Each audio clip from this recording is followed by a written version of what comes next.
tamilstar.com viewers எல்லாருக்கும் வணக்கம். இப்ப சினிமாஸ்ல தெரிஞ்சுக்க போற சினிமா இன்ஃபர்மேஷன் என்ன அப்படினு பாத்தீங்கன்னா, பொதுவா ஹீரோயின்ஸ் கூட கிசு உருவாகுது அப்படினா ஒன்னு ஹீரோஸா இருப்பாங்க, இல்லனா டைரக்டர்ஸா இருப்பாங்க, அதையும் தாண்டி போனா ப்ரொடியூசர்ஸா இருப்பாங்க. ஆனா சமீபத்துல நிறைய ஹீரோயின்ஸ் கூட கிசு இசையமைப்பாளர் கூட உருவாகுது. அந்த இசையமைப்பாளர் யார் அப்படினு பாத்தீங்கன்னா டிஎஸ்பி தேவி ஸ்ரீ பிரசாத் தாங்க. சோ இவர் பாத்தீங்கன்னா எல்லா ஹீரோயின்ஸ் கூட ரொம்ப ஜோவியலா ஜாலியா இருக்கிறதுனால பெரிய கிசு உருவாயிட்டே இருந்துச்சு.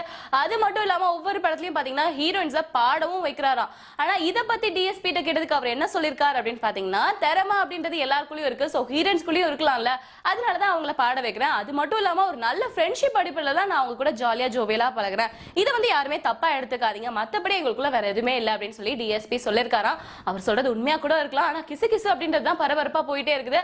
அது மட்டும் இல்லாம தேவி ஸ்ரீ பிரசாத் ஏன் இன்னும் கல்யாணம் பண்ணிக்கல அப்படின்னு கேட்டதுக்கு அவர் என்ன சொல்லிருக்காரு அப்படின்னு பாத்தீங்கன்னா, இப்பவே நான் ரொம்ப சந்தோஷமா ஜாலியா தான் போயிட்டு இருக்கு, சோ கல்யாணம் பண்ணி அதுக்குள்ள நான் ஏதாவது கமிட் ஆயிட்டேன் அப்படின்னா பிரச்சனைகளை நான் இழுத்து போட்டுக்க விரும்பல, அதனால கொஞ்ச நாளைக்கு அப்புறம் கல்யாணம் பண்ணிக்கலாம் இருக்கேன் அப்படின்னு சொல்லியும் தெரிவிச்சிருக்காராம். சோ இந்த மாதிரி சினிமா இன்ஃபர்மேஷன் தொடர்ந்து நீங்க தெரிஞ்சுக்கணும் அப்படின்னா tamilstar.com தொடர்ந்து பாருங்க.